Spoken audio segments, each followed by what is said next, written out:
Vamos a iniciar nuestro repaso de lo que aprendimos durante toda esta semana de fisiología pulmonar o fisiología respiratoria. Entonces recordemos que todo inicia desde el proceso de ventilación mecánica, pero todo termina en el proceso de respiración celular. Entonces recordemos que tenemos en nuestro corazón 4 cavidades y entre ellas hay unos pasos valvulares. Entonces tenemos la válvula tricuspidia, la mitral, la pulmonar y la válvula aórtica. Tenemos una cantidad de volumen que viene llegando desde la periferia como retorno venoso. Ese retorno venoso en algún momento va a pasar hacia el pulmón a través de la arteria pulmonar. Entonces pasa hacia el pulmón, en donde hace un intercambio gaseoso y se oxigena. Ahora esa sangre oxigenada va a ingresar a las cavidades izquierdas y va a salir hacia la periferia como una cantidad de sangre que se va a entregar oxigenada para entregarse hacia la célula. Entonces imaginemos que aquí se ha entregado a la célula. Entonces ese oxígeno, así como le está ingresando a la célula, también le está ingresando glucosa. Cuando esa glucosa y ese oxígeno entran a la célula, van a generar unos procesos. Recuerda que la glucosa, en el paso a convertirse a piruvato en el espacio citosólico, se denomina glicólisis. Esa glicólisis básicamente está permitiendo la generación de piruvato, pero después ese piruvato tiene que buscar meterse a una organela que denominamos la mitocondria. Cuando el piruvato se puede meter a la mitocondria es porque ha habido presencia de oxígeno, es decir, en presencia aerobia el piruvato puede entrar a la célula y eso lo va a llevar a una cadena de ciclo que se denomina el ciclo de Krebs. Cuando ingresa al ciclo de Krebs se van a producir moléculas de alta energía. Esas moléculas de alta energía básicamente son el NADH, el FADH, el ATP y el GTP. Importante, la que más conocemos es el ATP. Después de que se han producido esas moléculas de alta energía a través del ciclo de Krebs o del ciclo de los ácidos tricarboxílicos, básicamente se pasa a la cadena transportadora de electrones. Entonces la cadena transportadora de electrones va a generar como consecuencia liberación de hidrogeniones. Esa liberación de hidrogeniones básicamente va a combinarse en algún momento con todo ese oxígeno que está ingresando a la célula. Entonces ese oxígeno se combina con esos hidrogeniones y se produce agua. Entonces estamos generando como respuesta de todo ese metabolismo celular de respiración productos de CO2. Entonces ese CO2 es captado por el retorno venoso, llevado a las cavidades derechas para que lo oxigene el pulmón, oxigenado se manda a las cavidades izquierdas, ahora se manda ese oxígeno para un nuevo ciclo de respiración celular. Entonces recuerda que hemos hablado de que hay 2 puntos importantes en fisiología respiratoria. Uno que es lo que acabamos de hablar de respiración celular y el otro que es la ventilación mecánica, que básicamente consiste a grandes rasgos en colocar oxígeno en el alvéolo. Recuerda que hay una conexión veno-arterial y básicamente se coloca oxígeno para poder por mecanismos de presiones y de difusión colocar oxígeno en la arteria y por mecanismos de presiones se entrega CO2 para que sea expirado. Entonces vienen los dos procesos, inspiración para entregar oxígeno y expiración para sacar el CO2. Entonces tenemos el proceso de ventilación mecánica que se requiere para entregar oxígeno a la célula y recoger el metabolito de resultado de la respiración celular, que es el CO2. Recuerda que cuando el piruvato no tiene oxígeno, lo que va a hacer es generar lactato. Por eso la elevación de los niveles de lactato indica estados de hipoxemia. Ahora bien, ese proceso de inspiración y expiración se está generando basado en unas presiones. Entonces hablamos de la presión alveolar, de la presión atmosférica o barométrica. Y eso va a cambiar y va a definir ciertos aspectos que van a permitir de que el aire se mueva. Si esos aspectos no se están dando, el aire no se va a mover. Entonces recuerda, ¿para qué manejamos presiones? ¿Para qué manejamos inspiración y expiración? ¿Para qué hacemos intercambio? Al final estamos haciendo todo eso para que la célula respire. Entonces recuerda que estuvimos comentando que imaginábamos que esta es la vía respiratoria de nuestro paciente y esa vía respiratoria básicamente planteábamos como si hubiese una presión ejemplificada, no es la presión real, de más 10 en el medio externo y de más 10 en el medio intraalveolar. Si encontramos esas dos presiones, básicamente por igualamiento de gradientes de presión, no hay quien se mueva para ningún lado ni para el otro. Entonces no hay movilización de aire. Pero ¿qué pasa si ahora en la vía respiratoria cambiamos ese aspecto? Ahora tenemos que dentro del espacio alveolar esa presión se volvió negativa y la presión externa persiste igual. Esa presión externa le va a ganar a la presión interna y va a obligar a que se movilice aire. Pero ¿qué sucede si ahora nuestra vía respiratoria cambia esa posición? Es decir, ahora tenemos una presión mucho más positiva en el medio intraalveolar comparado al medio externo. Eso va a presionar y va a sacar el aire. Entonces, basado en esa lógica, planteamos dos situaciones. Esta situación planteamos el inicio de la inspiración y en esta situación planteamos el inicio de la expiración.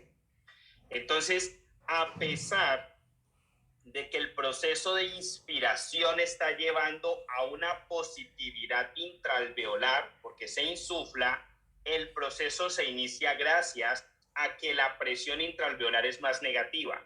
Entonces, el inicio de la presión, o mejor dicho, el inicio de la inspiración se genera gracias a las presiones negativas intraalveolares. Entonces se inicia por bajas presiones intraalveolares, pero termina en altas presiones intraalveolares, lo que después estimula la expiración. Entonces la expiración se inicia en altas presiones intraalveolares, pero termina en bajas presiones intraalveolares, lo que después vuelve y estimula la inspiración. Entonces se vuelve un ciclo que por sí mismo está induciendo al siguiente ciclo. Pero, ¿qué sucede? Básicamente, esas presiones, existen unas fuerzas o unos mecanismos que conllevan a que esas presiones se cambien. Entonces, recuerda que estuvimos hablando que si maximizáramos este pulmón, ahora estaríamos viendo el alvéolo. Entonces, imagina que el músculo diafragma está enviando unas ramas o unas adherencias musculares a las paredes alveolares que cuando el diafragma se contrae, lo que hace es alar, tensionar hacia afuera ese alvéolo.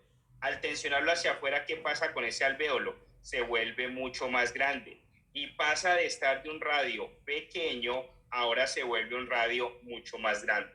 Entonces pasa de tener este punto ahora a agrandarse al siguiente punto. ¿Y eso qué hace? Le da mayor amplitud, amplía el radio. Al ampliarse el radio, tiene capacidad de albergar más gas, más aire, más oxígeno. Pero ¿qué sucede si ahora el diafragma se relaja? Si el diafragma se relaja, entonces no hay quien lo estire, el alvéolo se vuelve pequeño.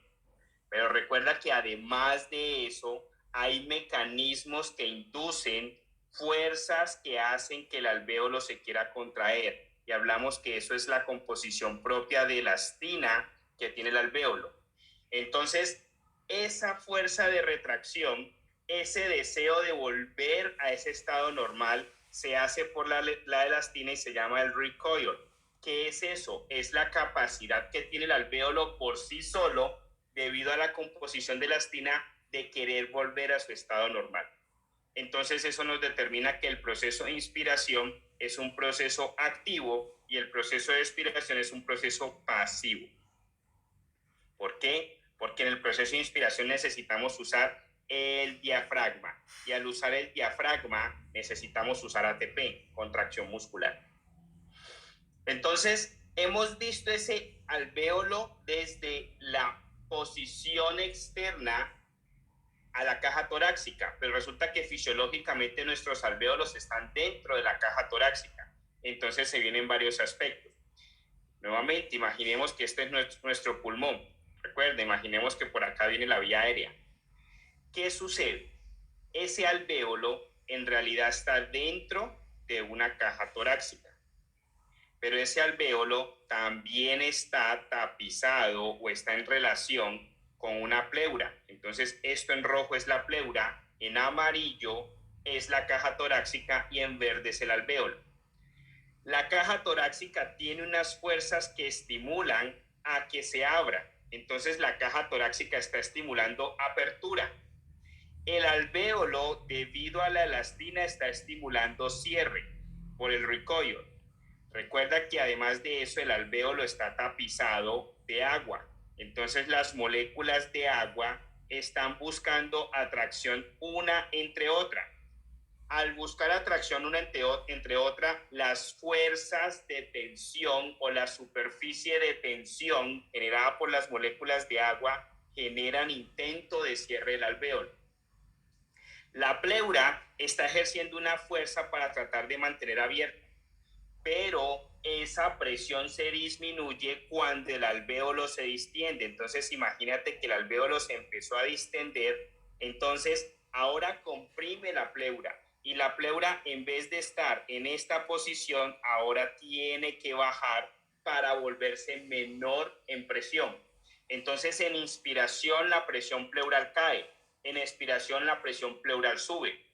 En inspiración, la presión alveolar aumenta. En expiración, la presión alveolar disminuye. En inspiración, debido a que el alvéolo se está estirando más, tiene más memoria de querer volver a su estado normal.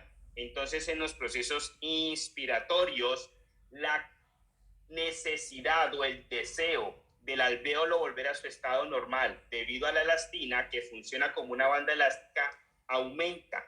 Entonces recuerda que hay que tener en cuenta esas fuerzas. Entonces sucede que las moléculas de agua, entre más cerca estén, más atracción quieren generar. Entonces recuerda que representábamos nuestro alvéolo en esta forma. Entonces supongamos que la posición en verde es expiración y la posición en amarillo es inspiración. El radio que hay en expiración es menor al radio que hay en inspiración. Entonces esto es expiración, esto es inspiración. ¿Qué sucede? Supongamos que aquí hay una molécula de agua y aquí hay otra molécula de agua. Aquí hay una molécula de agua y aquí hay otra molécula de agua. Recuerda que las moléculas de agua tienen mayor atracción entre sí entre más cerca estén. ¿En qué posición respiratoria las moléculas de agua están más cerca? En la expiración. Entonces, en la expiración se nos aumenta la tensión de superficie. Entonces, en expiración se quiere colapsar más el alvéolo por la tensión de superficie. En cambio, cuando está más estirado, en inspiración, se aumenta el recoil. Es decir, que cuando tenemos inspirado, inflado, insuflado el alvéolo, más se quiere retraer, pero por las fuerzas de la elastina. Pero cuando está en expiración, es decir, cuando el alvéolo empieza a perder presión, hay más necesidad o más deseo de colapsar ese alvéolo por las fuerzas de tensión de superficie. Entonces definimos que cuando ese alvéolo se está expirando, es decir, está perdiendo presión intraalveolar, tenemos una fuerza importante que nos quiere colapsar el alvéolo. Además, a pesar de que es mayor en la inspiración, pero la expiración también puede verse afectada por el recoil, tenemos fuerzas importantes que nos quieren colapsar el alvéolo. ¿Qué evita que ese alvéolo no se colapse? Entonces nos aparecen dos fuerzas que no permiten que se colapse. Una es el volumen residual y otra es el surfactante. Entonces recuerda, cuando ese alvéolo se está contrayendo, porque se insufló tanto que se activó ese recoil, que es esa memoria de banda elástica de volverlo a su estado normal. Entonces este alvéolo ya se quiere colapsar. Imagínate que su estado normal era este y su estado de insuflación es en rojo. Entonces en azul el alvéolo ya se quiere colapsar. Entonces imagina que de inspiración máxima se fue a estado normal por el recoil, por la elastina, pero ahora como se acercaron las moléculas de agua, se va a esta posición que es casi de colapsamiento. Pero ¿qué evita que no se colapse? Tiene que haber una fuerza que contrarreste esas dos fuerzas que vienen en contra para colapsarlo. Entonces actúa el volumen residual y el surfactante. Entonces el surfactante es como el aceite contra el agua, lo rechaza, evita que se genere ese colapsamiento. Entonces recuerda que ese volumen residual es una cantidad de volumen que se recambia por obvias razones, pero que siempre hay una cantidad de aire que está ahí, que nunca va a dejar de estar ahí, que si dejara de estar ahí haríamos una telectasia, nos colapsaría. Entonces es importante que tengamos en cuenta el volumen residual y el surfactante como fuerzas que evitan que se colapse. Otras fuerzas que evitan que se colapse, que están estirando hacia afuera, son las mismas fuerzas de la caja torácica y son las mismas fuerzas que se generan cuando estamos haciendo presión alveolar, básicamente la inspiración. Entonces es importante tener en cuenta eso para efectos de entender posteriormente patologías obstructivas y restrictivas. Recuerda que la fuerza de superficie o la tensión de superficie que está dada por el agua es mayor cuando estamos en expiración. ¿Por qué? Porque las moléculas están más cerca. Entonces, eso toma bastante importancia en el entendimiento de fisiología respiratoria y nos va a apoyar mucho cuando estemos viendo patología respiratoria en patologías restrictivas y obstructivas. Entonces, tengamos en cuenta esas fuerzas que siempre están actuando. No olvides, cuando inspiramos, básicamente, esa inspiración grande, lo representamos en rojo. Estamos comprimiendo mucho más esa pleura. Entonces la presión pleural cuando cae en inspiración, cuando sube la presión pleural en expiración. Y eso lo representamos en dos gráficas. Entonces recuerda que esto es una gráfica y esta es otra gráfica. Y tratamos de hacerlo un poco didáctico dividiendo la misma gráfica en dos puntos. El primer punto es la inspiración, el segundo es la expiración. Inspiración, expiración. Entonces recuerda que representábamos en uno la presión alveolar y en el otro la presión pleural. Entonces no lo olvides, imagina esa gráfica pero desde el punto de vista del dibujo sencillo. Recuerda que representamos el alvéolo, ese alvéolo se va a insuflar, pero resulta que ese alvéolo está dentro de una caja torácica, pero resulta que el alvéolo tiene intimidad con la pleura. Entonces, ¿qué sucede? La pleura está ejerciendo una presión para no dejarse aplastar. Pero ¿qué sucede si inspiramos? Si inspiramos, ese alvéolo ya no va a estar en esa posición, sino que se va a agrandar. Va a hacer esto, va a comprimir la pleura. Por lo tanto, la pleura ya no va a estar en esta posición. Ahora la pleura tiene que comprimirse para buscar tener adaptabilidad a ese alvéolo que se ha insuflado. Entonces eso hace que la presión pleural se disminuya o se negativice. Entonces, ¿qué sucede con la presión alveolar cuando estamos inspirando? Entonces, básicamente, el alvéolo de tener una presión negativa internamente, ahora cuando lo insuflas, cuando lo inflas, se vuelve positiva. Entonces, básicamente decimos que en la inspiración pasamos de estados negativos intraalveolares y nos volvemos muy positivos. Pero recuerda, ¿cuál es el estímulo para iniciar la expiración? El estímulo son altos volúmenes intrapleurales. Esos altos volúmenes intrapleurales están conllevando a que saquemos el aire. Entonces es importante que tengamos en cuenta eso. Este punto máximo es lo mismo que decir en este momento una presión intrapleural alta. Cuando se da esa presión intrapleural alta, es lo que nos lleva a que empecemos a descender porque empezó la expiración. Empezamos a botar el aire, entonces la presión intrapleural continúa cayendo. Pero recuerda que es todo inverso en la pleura. Aquí corrijo, no es intrapleural, sino intraalveolar. Si lo dije mal, corrijo, intraalveolar. Lo contrario pasa en la pleura. En la pleura, a medida que insuflamos, comprimimos la pleura. Entonces, inspiramos, ¿qué sucede? Eso genera negativización en la presión intrapleural. Expiramos, básicamente, vuelve y se positiviza. Entonces, la inspiración, que está estimulada por presiones intraalveolares negativas, se estimula secundario a que permite la entrada de aire, y en ese punto ya la presión intraalveolar se volvió positiva. Pero se volvió tan positiva, no lo olviden, empieza a volverse tan positiva que ahora le ganan presión a la presión externa. Entonces eso estimula la expiración, a que empiece a salir aire. Entonces empieza a salir aire. Y la presión intraalveolar, no lo olviden, intraalveolar, no intrapleural, se empieza a negativizar. Pero cuando inspiramos, la pleura se comprime. Al comprimirse, entonces la presión intrapleural se vuelve más negativa. Entonces, entre más insuflado esté el alvéolo, más comprimida está la pleura, por lo tanto, más negativa se hace su presión. Pero cuando expiramos, el alvéolo deja de comprimir la pleura, entonces la pleura puede volver a tener presiones menos negativas o más positivas. Entonces, de esa forma, estábamos representando toda esa situación para entender los mecanismos de fuerzas y presiones que se ejercen sobre el alvéolo. Ahora bien, ¿cómo se genera el intercambio gaseoso? Entonces recuerda que todo el intercambio gaseoso empieza desde el medio externo y termina en el intercambio alveolar.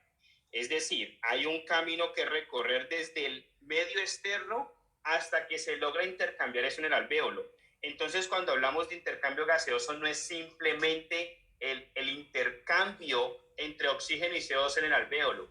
Tienen que ejercerse desde arriba unas presiones para que con una fuerza entre ese aire o ese oxígeno a nuestro pulmón, a nuestro alvéolo. Entonces recuerda que representamos esa parte desde el punto de vista del paciente que le gusta escalar. Entonces representamos eso en una montaña.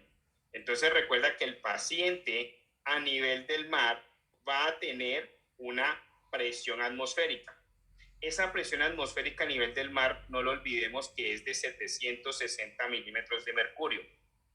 Y también representamos de que, suponiendo que este paciente está ingiriendo, supongamos este paciente está ingiriendo una cantidad de aire, esa cantidad de aire principalmente la dividimos en 3 gases. Y esos 3 gases están representados en el oxígeno, nitrógeno y en el CO2. Entonces hablamos que el gas que más composición tiene en el aire es el nitrógeno, casi el 79%. Le sigue el oxígeno con el 21% y por último el CO2 con una porción muy mínima. ¿Qué sucede? Esos 3 gases están conformando la presión atmosférica. Entonces cada gas está dando su pedacito, su aporte a esa presión atmosférica. Entonces el oxígeno da un 21% de esa presión, el nitrógeno un 78.9% y el CO2 una porción muy mínima. Por lo tanto, el 21% de esta presión atmosférica pertenece al oxígeno, casi el 79% al nitrógeno y una porción muy mínima al CO2. Por lo tanto, de todo el aire que ingerimos para respirar, la parte del oxígeno es 21%. De ahí es donde viene que la fracción inspirada de oxígeno es del 21%. Porque el 21% de la presión de aire que estamos inhalando viene del oxígeno. Pero ¿qué sucede? Hay un punto muy importante. ¿Qué sucede si este paciente se sube al pico de la montaña? Y siempre tratamos de colocar el mismo ejemplo. imagina que es La Paz, Bolivia, que tiene fama. Cuando los futbolistas van a jugar a La Paz, Bolivia, las selecciones de nuestros países de fútbol van a jugar, tienen que hacer un proceso de adaptación cuando tienen que enfrentarse contra la selección de Bolivia o contra equipos de Bolivia.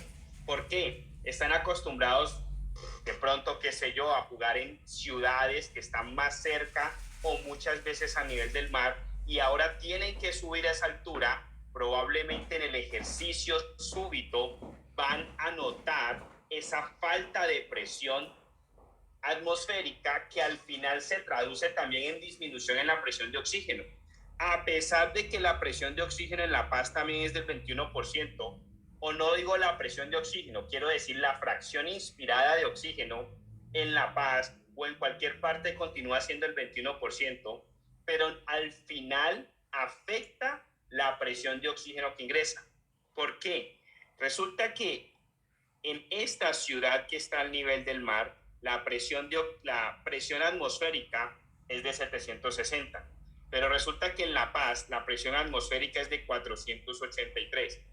No es lo mismo el 21% de 483 que el 21% de 760.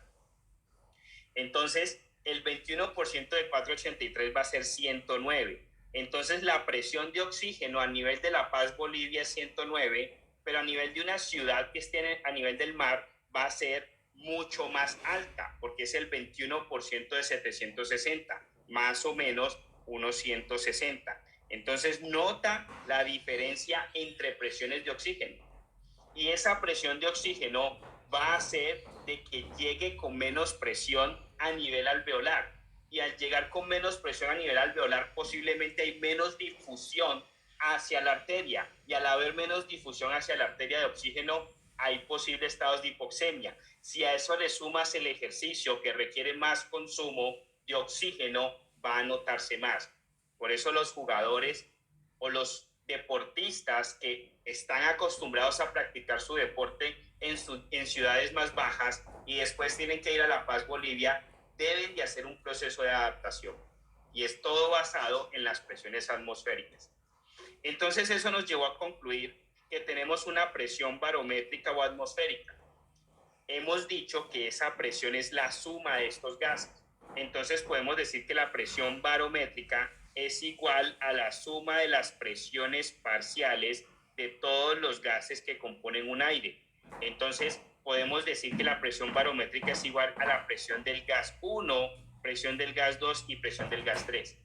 Por lo tanto, si extrapolamos esa regla o esa fórmula a la parte médica, podemos decir que la presión barométrica, que son 760 milímetros de mercurio, es igual a hablar de la presión de oxígeno más la presión de nitrógeno más la presión de CO2. También podemos extrapolar las presiones de un gas. Entonces podemos decir que la presión parcial del gas X es igual a la presión barométrica multiplicado por la fracción inspirada del gas X. Entonces dábamos el ejemplo. Por ejemplo, la presión de oxígeno es igual a la presión barométrica, que son 760 a nivel del mar. Mucho cuidado, porque si fuera a nivel de La Paz cambia, tiene que ser 483, multiplicado por la FiO2 del oxígeno, que la FiO2 del oxígeno es 21%. Entonces, al multiplicar 760 por 21%, nos va a dar que la presión de oxígeno a nivel del mar es 160. Pero si aplicamos esa misma fórmula a nivel de La Paz, Bolivia, nos va a dar que es 109. Entonces, la presión de oxígeno cuando ingresa al alvéolo va a empezar a reducirse y va a llegar menor. Por eso, La Paz, Bolivia va a tener, si ponemos un paciente súbitamente del mar y lo ponemos en La Paz, Bolivia, ese paciente se va a sentir inicialmente ahogado mientras el cuerpo adapta a esas presiones de oxígeno. Ahora es importante tener en cuenta eso, porque imagina que nuestro sistema respiratorio es como un sistema valvular. Básicamente, ¿cómo funciona un sistema valvular? Un ejemplo de ello es el corazón. El corazón tiene aquí una válvula. Si trajéramos eso a verlo un poco más grande, entonces imaginamos que tenemos nomás la cavidad derecha y la cavidad derecha está dividida por una válvula. Básicamente estoy trasladando este punto. ¿Cómo hacemos para que la sangre que llega aquí pueda pasar a la siguiente cavidad? Es una presión. Básicamente, ¿qué ejerce esa presión? La cantidad de líquido. Llega un punto que el líquido no cabe más en esa cavidad y por presión, ¿qué tiene que hacer? Abrir la válvula y pasar a la siguiente cavidad.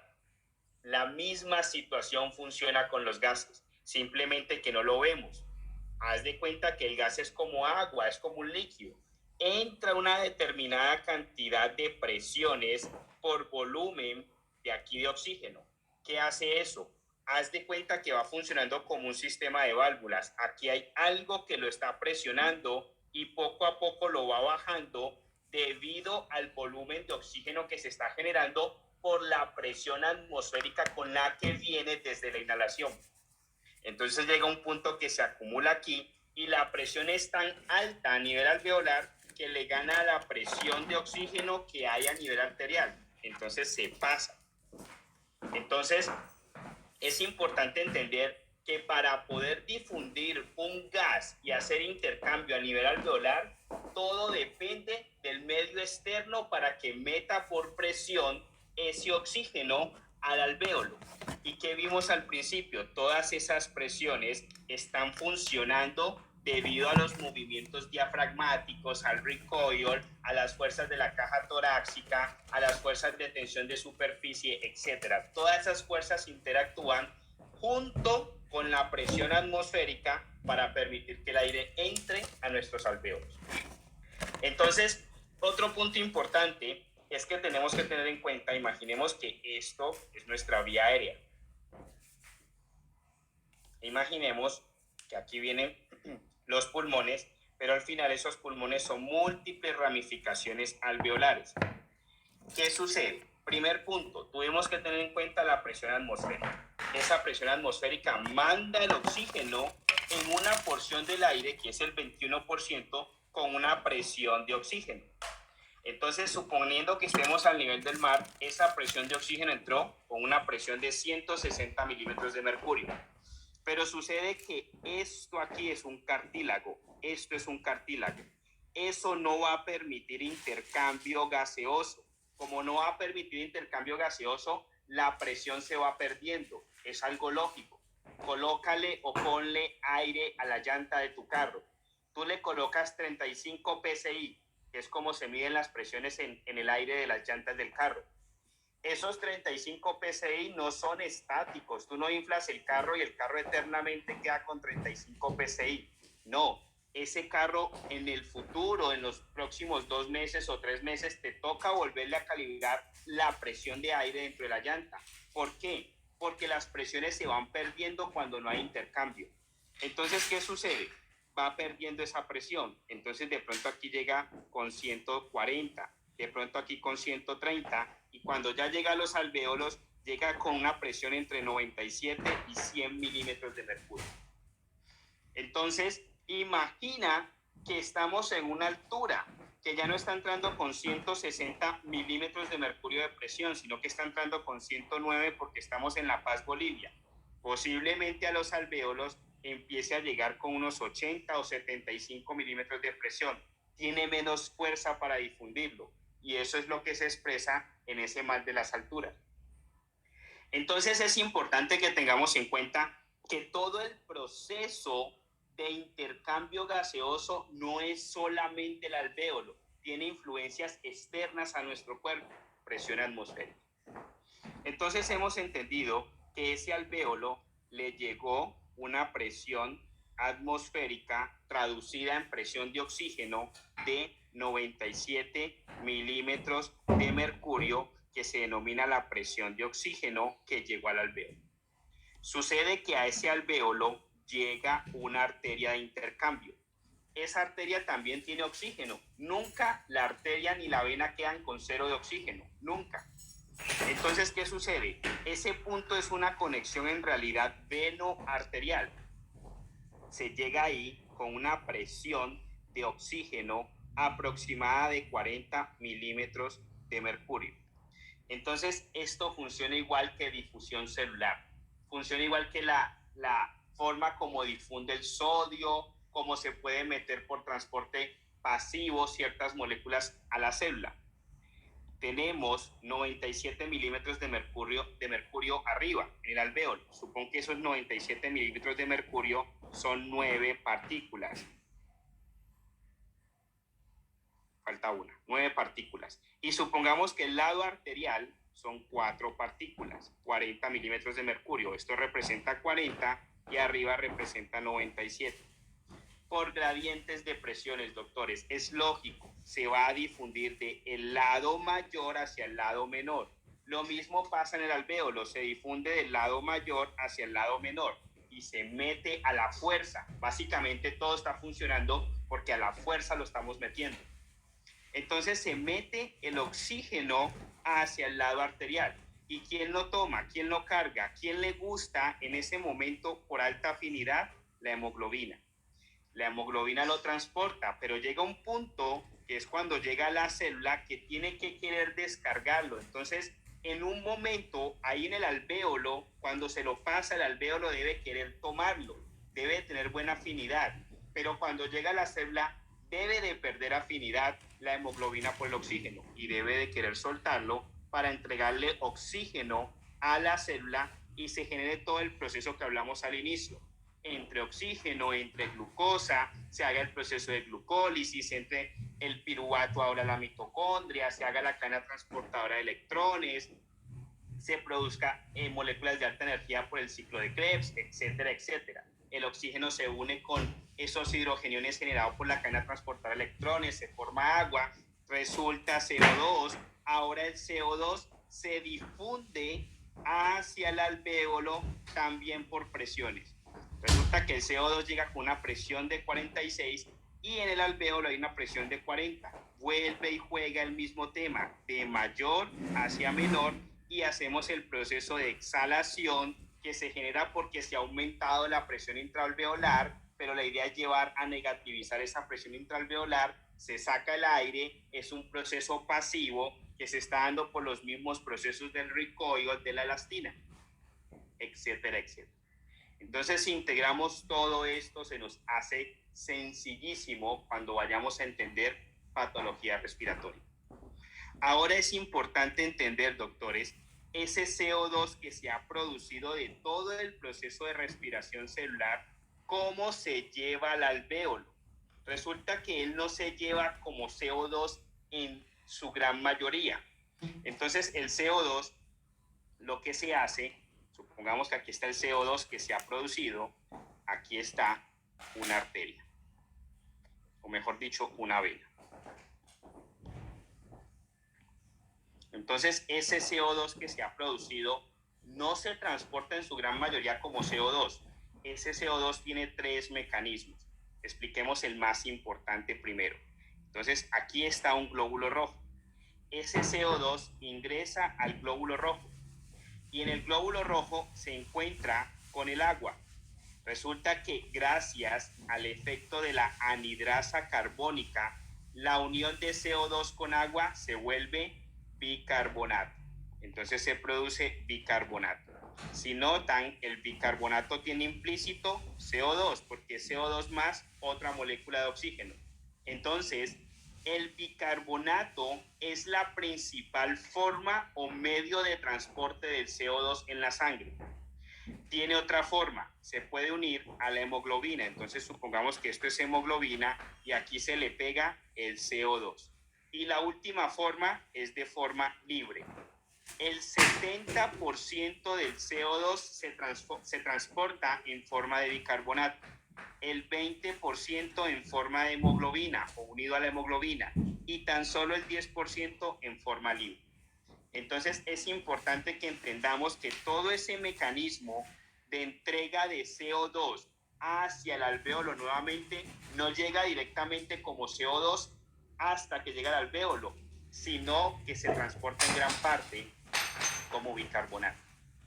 Y es otra forma del cuerpo garantizar que el CO2 no nos vaya a llevar a un estado de acidosis. Ahora bien, Cuando esta molécula de oxígeno llega al alvéolo y se quiere difundir, básicamente se difunde por mecanismos de presiones que vienen desde arriba, desde las presiones atmosféricas. Pero resulta de que tenemos que aplicar otro principio. Imagina nuevamente que este es nuestro pulmón. Recuerda, acá está el otro pulmón, aquí está la vía aérea. Entonces representemos solamente un pulmón. Resulta que si vamos a hacer una fiesta, un party, entonces inflamos un globo. Luego inflamos otro globo. Y luego inflamos otro globo. Resulta que esos globos ahora los colocas, los unes. Y si tú sueltas esos globos, vas a notar que esos globos van a ir subiendo, van a subir. ¿Por qué? ¿Qué o cómo inflaste esos globos? Los inflaste, supongamos, con tu boca. ¿Qué le estás metiendo? Aire. Tomas aire y lo metes. Entonces eso tiene una composición de oxígeno, nitrógeno y CO2. Oxígeno, nitrógeno y CO2. A no ser que tomes la maquinita que le va a meter solo nitrógeno. Pero en condiciones generales imaginemos que es oxígeno, nitrógeno y CO2. El nitrógeno es más volátil. El O2 es menos volátil. Esa es la razón por la cual cuando se inflan globos con solo nitrógeno flotan más fácil. Pero a pesar de eso, el oxígeno también tiene intención de subir. Entonces, el principio dice que los gases tienden a subir. Entonces, ¿dónde se depositan los gases? En los ápices del pulmón. Pero resulta que la sangre, por gravedad, cae. Entonces, por gravedad, la sangre está más en las bases pulmonares. Entonces nos entra el término de ventilación-perfusión. Ventilación y perfusión lo representamos con la. Entonces, la ventilación es excelente en los ápices. La perfusión es excelente en las bases. Pero resulta que nosotros no podemos depender solamente de ventilación o solamente de perfusión. Necesitamos los dos. Necesitamos la ventilación para que nos llegue oxígeno y necesitamos perfusión para que llegue sangre y pueda haber difusión de intercambio. Entonces, el dilema, el problema que tenemos aquí es si hay ventilación arriba pero no hay perfusión y hay perfusión abajo pero no hay ventilación, moriríamos, no hay cómo hacer difusión. Entonces, fisiológicamente en teoría se divide el pulmón en tres zonas, zona 1, zona 2 y zona 3. Los ápices, la zona media y las bases. Entonces, si no hay buena ventilación en las bases, ¿cómo logramos que el aire llegue a las bases? Entonces eso llega al final por presiones y por saturación. ¿Qué quiero decir con eso? Imaginemos que inspiramos, se van los gases hacia el ápice, pero como los ápices son pequeños, se llenaron, por presión ya no pueden ocupar ese espacio, empiezan a ocupar la zona media o zona 2. Como se ocupó la zona 2, pero las bases son más grandes, se tienen que ocupar las bases. Entonces, a pesar de que los ápices están mejor ventilados, la ventilación también llega a las bases por mecanismos de presión y de ocupación del gas. Entonces, fisiológicamente en teoría, como no llega buena perfusión a las partes de los ápices, la perfusión siendo baja, eso indica de que no puede haber difusión, porque no sirve de nada que llegue aire si no llega nada de sangre. Si no hay sangre, no hay cómo intercambiar. Entonces, teóricamente, se habla que la zona 1 se identifica como un espacio muerto. Pero la zona 2 le llega todavía ventilación y le empieza a llegar algo de perfusión. Entonces la zona 2 sí es una zona de difusión. Y la zona 3, debido a las presiones que empiezan a bajar el gas por ocupación, es buena para difusión.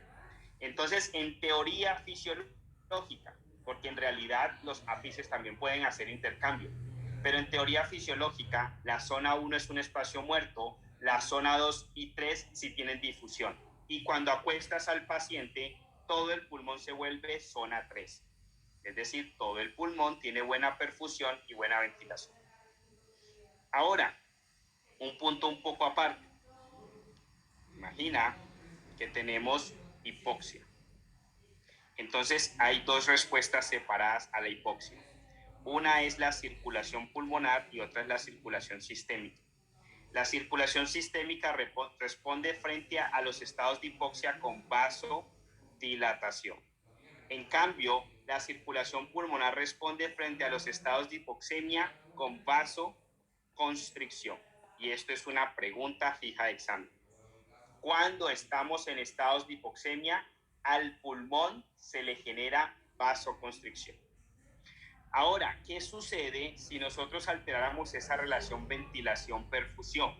Entonces pueden aparecer patologías. Entonces explicábamos, por ejemplo, imagina que tenemos un alvéolo en donde básicamente se ha generado un taponamiento de moco o un taponamiento de secreciones, se disminuye la ventilación.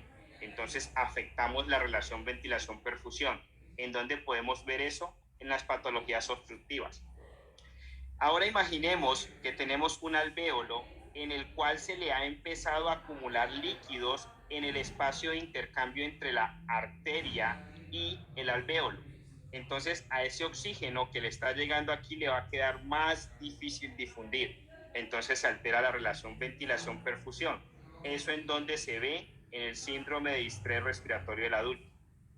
Ahora imagina que a ese paciente le ha dado una embolia pulmonar. Básicamente un coágulo se le está formando aquí. Ese paciente no perfunde, no le llega sangre a las zonas de intercambio a pesar de que está ventilando adecuadamente. Entonces se altera la relación ventilación-perfusión.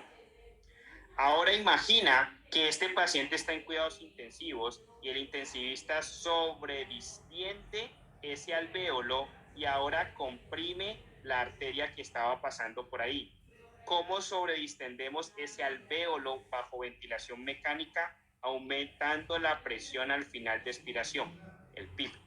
Entonces, como se aumenta tanto el PIP, se comprime la arteria de intercambio, el vaso en donde se va a intercambiar, y producimos un mal flujo. Al producir un mal flujo en la zona de intercambio, actúa muy parecido al tromboembolismo pulmonar, se altera la perfusión, entonces dañamos la relación ventilación-perfusión. ¿Qué pasa si un paciente está en paro cardiorrespiratorio? Este es el alvéolo, esta es la arteria de intercambio. Paciente en paro cardiorrespiratorio no ventila, no perfunde. ¿Por qué? Si está en paro cardiorrespiratorio es porque el corazón está parado, no tiene la capacidad de bombeo. Al no tener la capacidad de bombeo, no va a llegar perfusión a la zona de intercambio. Como está en paro cardiorrespiratorio, no hay mecanismos de liberación de ATP, no hay contracción muscular, no hay contracción diafragmática, no hay cómo generar fuerzas de entrada de oxígeno. Entonces, por esa razón, intubamos y damos compresiones para generar movilidad en las áreas de perfusión y para generar volumen de entrada de oxígeno. ¿Qué pasa si un paciente está en edema pulmonar? Entonces recordemos, este es el alvéolo, ahora el alvéolo se está llenando de agua, de líquidos, edema pulmonar. ¿Qué sucede con el área de intercambio? No puede llegar el oxígeno, entonces alteramos la relación ventilación-perfusión. Si a esto le suma todo lo que hemos aprendido respecto a fuerzas, presiones, eso va a ser más sencillo.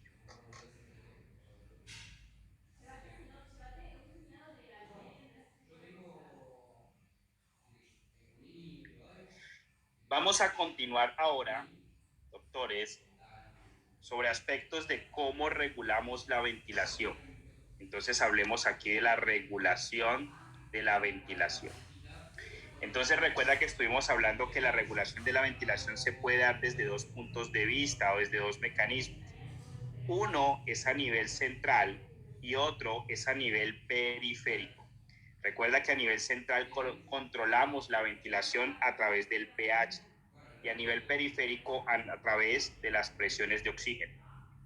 Entonces, ¿qué sucede si se nos cae el pH? ¿O qué sucede si el pH se nos sube?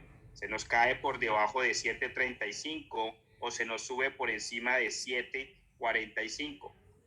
¿Qué pasa si tenemos problemas con aspectos de la presión de oxígeno? ¿Qué pasa si la presión de oxígeno cae o qué pasa si la presión de oxígeno sube? Entonces, básicamente es casi que inversamente proporcional. Si las presiones de oxígeno caen, básicamente vamos a generar aumento de la ventilación a través de la frecuencia respiratoria. Si las presiones de oxígeno suben, vamos a disminuir la frecuencia respiratoria. Lo mismo sucede con la parte central. Si el pH se nos cae es porque estamos en acidosis. Si estamos en acidosis, vamos a buscar aumentar la frecuencia respiratoria para exhalar y generar mayor expulsión de CO2. Pero ¿qué pasa si el pH se nos sube? Necesitamos acidificar un poco el medio. Entonces respiramos menos para que se exhale menos y se bote menos CO2. Entonces, básicamente, el punto grande importante que tenemos que tener en cuenta es la frecuencia respiratoria o la ventilación. Aumentamos ventilación a través del aumento de la frecuencia respiratoria. Disminuimos frecuencia respiratoria a través de la disminución de la ventilación y lo mismo sucede en el lado contrario. Entonces recuerda que representamos esto en una gráfica. Imagina que tenemos de un lado el oxígeno y del otro lado la frecuencia respiratoria. Imagina que normalmente nuestra frecuencia respiratoria en promedio normal es 12, pero ¿qué pasa si el paciente empieza a respirar más rápido?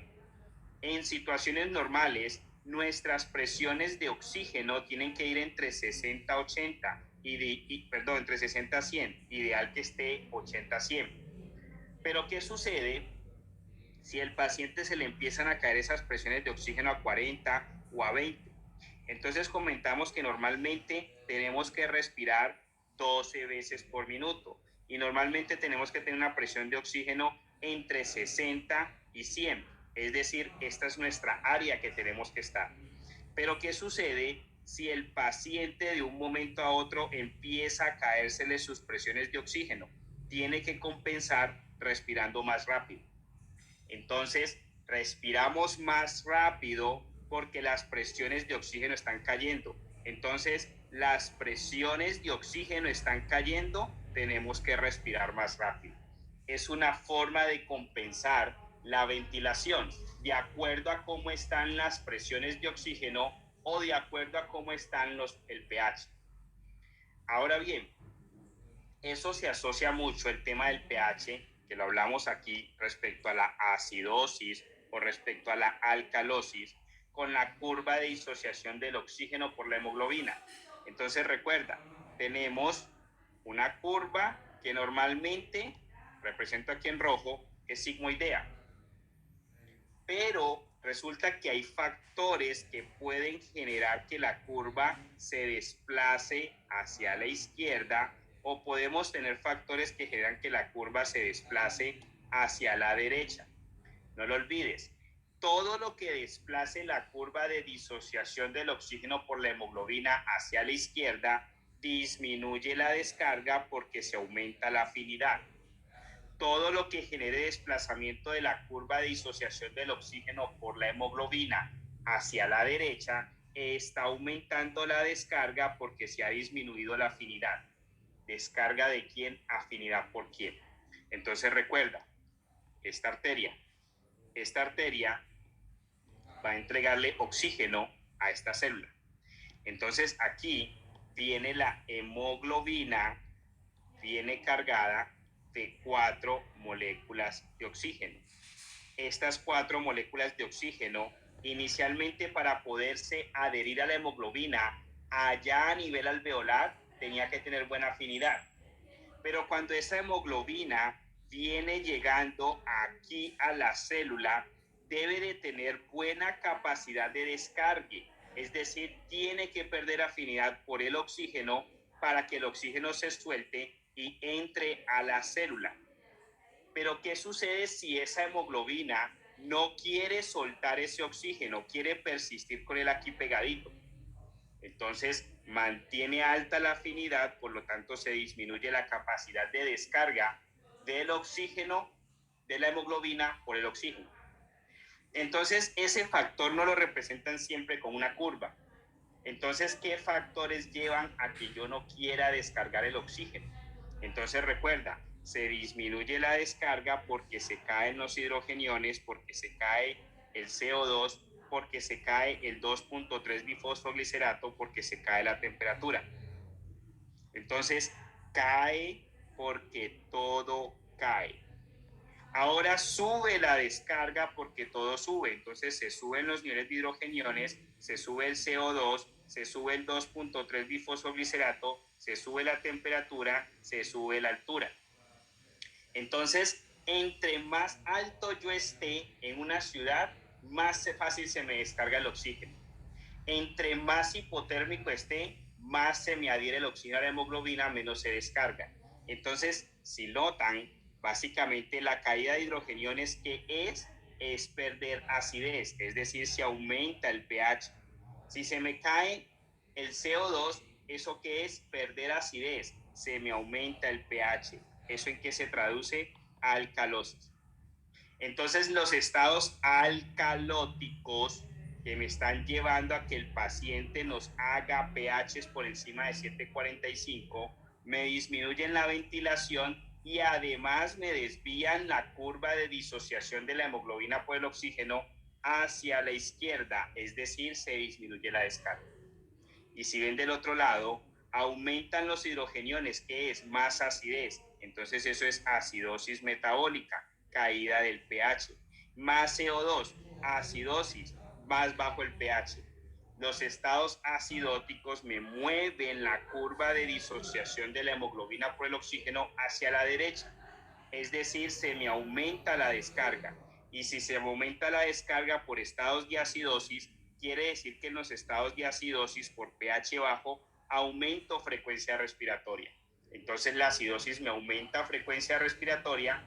Mucho cuidado como mecanismo compensatorio inicial, pero ese paciente de respirar tan rápido puede que entre en fatiga y ahora te entre en estados de hipoventilación. Entonces los estados acidóticos inicialmente te van a desplazar la curva de disociación del oxígeno por la hemoglobina hacia la derecha, es decir, se va a aumentar la descarga. Asimismo, también evaluamos aspectos que pueden alterarnos nuestra disociación del oxígeno por la hemoglobina. Entonces hablábamos, por ejemplo, de la respuesta a la altura. Ya vimos uno de ellos. ¿Qué hace la altura? A medida que yo aumento altura, se aumenta la descarga porque la curva se mueve hacia la derecha. Entonces, básicamente, ¿qué sucede cuando un paciente pasa de un punto bajo, que es al nivel del mar, ahora pasa hacia un punto alto que está en altura? Básicamente, el paciente va a tener menor presión de oxígeno. Recuerda, aquí son 760, de pronto por acá son 522. Aquí es por el 21% de oxígeno, aquí también es por el 21%, pero aquí la presión de oxígeno está cayendo porque la presión atmosférica ha caído. Entonces, la primera evaluación o respuesta que tenemos frente a un paciente que sube en la altura es caída de la presión de oxígeno. Recuerda, ¿qué sucede cuando cae la presión de oxígeno? Cuando cae la presión de oxígeno, aumento frecuencia respiratoria. Entonces, un paciente que sube a altura, se le aumenta la frecuencia respiratoria para aumentar la ventilación. Cuando haces más veces el proceso de respirar, estás aumentando la expiración.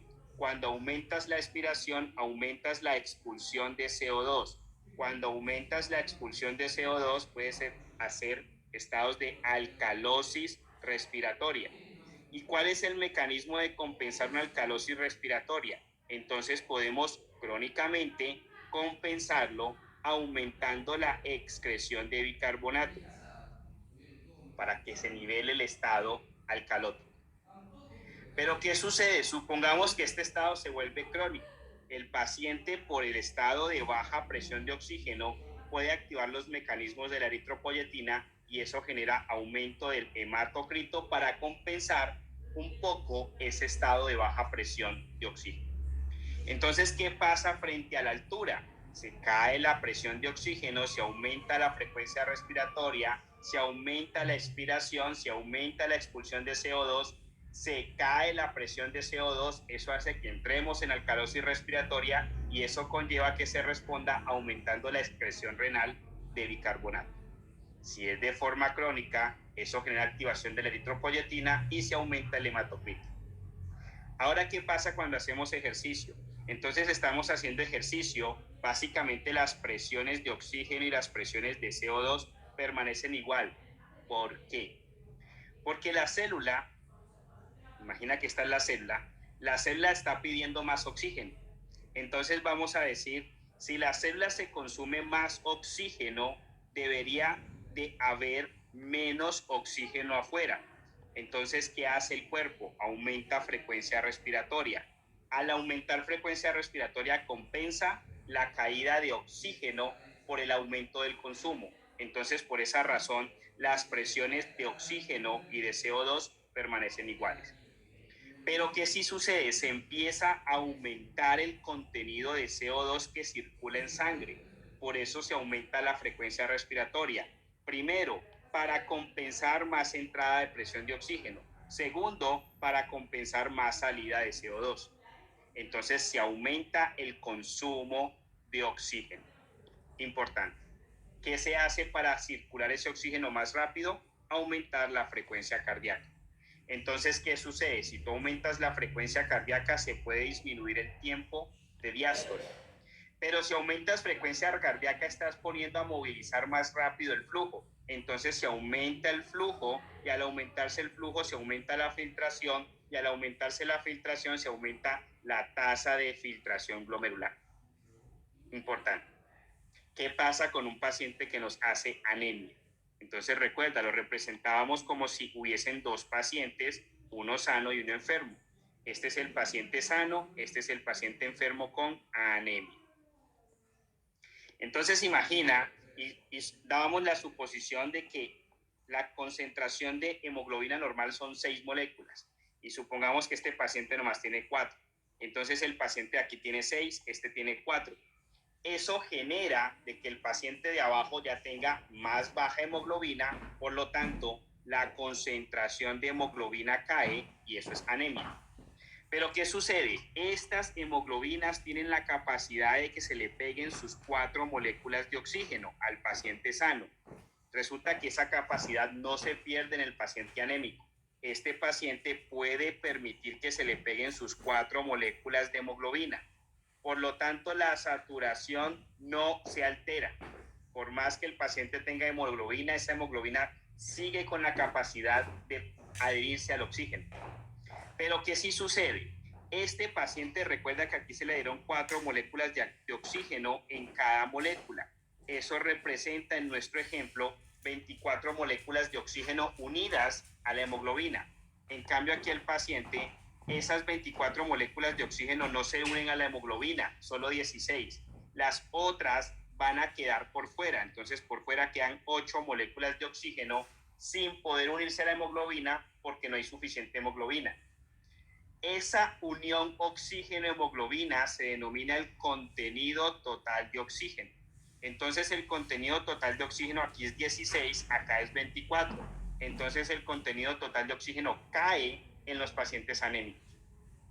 Importante, doctores. Entonces, ¿qué pasa en los pacientes que tienen anemia? Tienen baja concentración de hemoglobina, tienen una adecuada saturación, pero tienen un contenido total de oxígeno disminuido debido al mismo proceso anémico. Después estuvimos hablando de la metahemoglobinemia. Entonces, metahemoglobinemia. Recuerda que la hemoglobina está conformada de 3 moléculas importantes. Entonces, hablamos que esas 3 moléculas, una es la protoporfirina, otra es la globina y otra es el hierro. Las 3 juntas forman la hemoglobina. La composición normal de ese hierro tiene que ser Fe+2. Si por alguna razón ese hierro se vuelve Fe+3, a eso es lo que llamamos metahemoglobinemia. Cuando la hemoglobina está conformada por un hierro Fe+3, eso hace que el oxígeno se adhiera mucho más fuerte. Al adherirse mucho más fuerte, ha aumentado la afinidad, pero ha disminuido la descarga. Entonces la curva de disociación del oxígeno por la hemoglobina se mueve hacia la izquierda, porque lo que mueve hacia la izquierda disminuye descarga. ¿Cómo se tratan estos pacientes? Se les da azul de metileno o se les puede dar vitamina C que induce la conversión de Fe+3 hacia Fe+2.